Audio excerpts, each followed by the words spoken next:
tādu sabiedrību, kur gan sievietes, gan vīrieši, gan meitenes, gan zēni dzīvotu brīvi un droši, un kur viņu tiesības sargātu.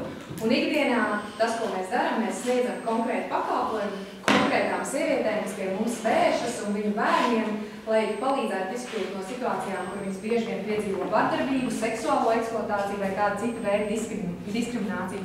Un ar šo pakalpojumu mēs arī ienākam Liepājā un sāksim sniegt arī ļoti konkrētas konsultācijas šeit Liepājā. Un redzot to, kas nestrādā, mēs strādājam tieši ar lēmumu pieņēmējiem un stāstam, halo, šis likums nedarbojās vai šī prakse nav gana laba, un tad mēs tā kā mēģinam kopīgiem spēkiem uzlabot gan likumus, gan arī veidot labās prakses piemērus. Un paralēli mēs strādājam preventīvi ar jauniešiem, veidojot zēnu un meiteņu grupas dažādās Latvijas vietās, kur viņiem ir iespēja runāt par daudz novērojumiem fenomeniem Latvijā, ar ko viņiem patiešām nav par ko runāt, gan par vardarbību, gan ar seksualitāti saistītiem jautājumiem.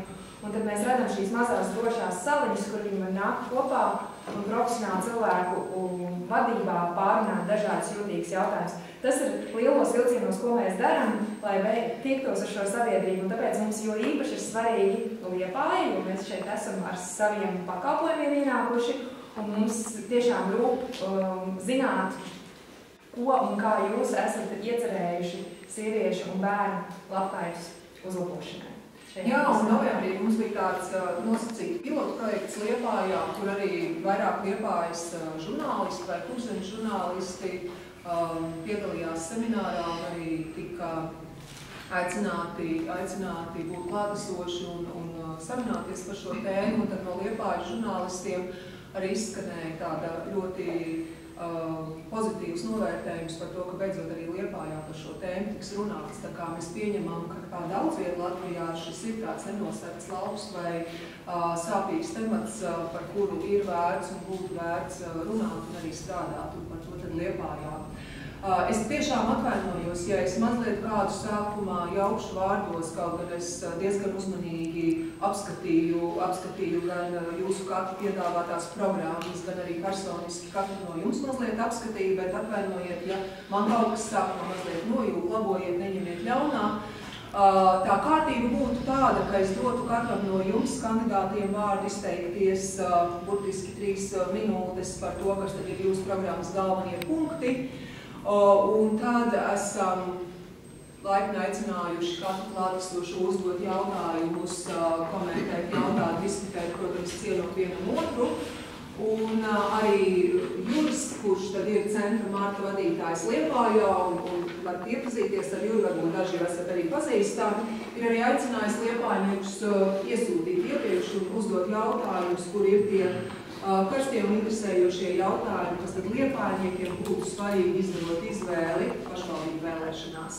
Bet vai mēs varam sākt, es nezinu, Kārli, no jums? Es dažkārt man tādos redziet, jā, jums būs tās iespējas, tad, kad jūs būsiet mērši, šodien man ir tās iespējas. Tad es došu jums vārdu pirmajā. Labi.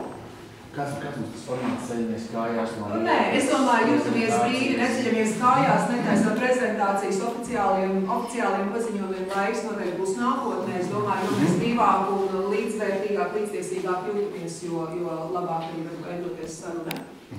Tā mūsu programma ir fokusēta kā mūsu sapnis par Liepāju, par to, kā mēs Liepāju redzam pēc 5-10 gadiem. Un viņi iedod divām daļās, kur viena daļa ir dārga, un varētu likties arī drusciņi tāda futūristiska, bet viņi katrā ziņā ir ārkārtīgi svarīgi Liepājas attīstībai. Un otrs ir lietas, kas ir vienkārši izdarāmas, kas neprasa daudz lielus līdzekļus, un varētu nest arī tūlītēji labumu. Mēs mūsu programmu tradicionāli neveidojam, kā tas ir par nozarēm, bet fokusējāmies uz liepājniekiem, uz to, kāds ir liepājnieks, mēs runājām par ģimenēm, par uzņēmējiem, par aktīviem liepājniekiem un ieviesām jaunu kategoriju jaunliepājnieks. Un jaunliepājnieks nevis tas, kas dzīvo viņpus tiltam, bet jaunliepājnieks varētu būt jūs. Tas cilvēks, kas grib pārcelties uz Liepāju. Un šeit mēs redzam virkni atbalsta mehānismus, tā skaitā gan ar palīdzību iekārtoties dārziņā, gan arī palīdzību atrast darbu otrai pusītei. Bet, ja mēs ejam par visu pēc kārtas, tad tas pirmais bloks ir jaunieši.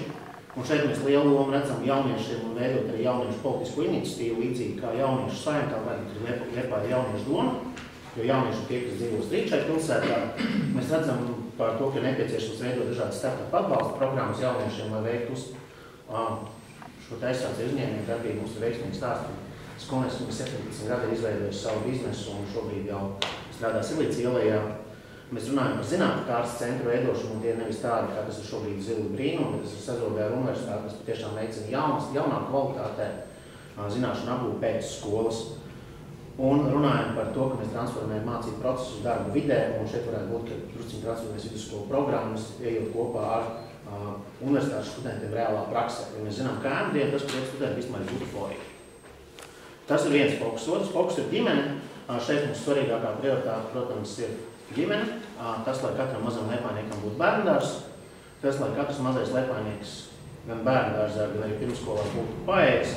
Un savukārt skolām būtu 5-9 posmā iespēja pašām ar kaut kādu budžetu iespēja lemt, kas ir tas bērns, kuram ir nepieciešams. Mēs redzam, ka Liepājas skolās dzīvo bērni no dažādām pašvaldībām, kuri nav vēruši, bet vajadzētu viņu pabarot. Mēs runājam par to, ka ģimenēm ir nepieciešams atbalsts sportam, ne tikai profesionālām, bet tiešām veicināt tautas un veselības sportu.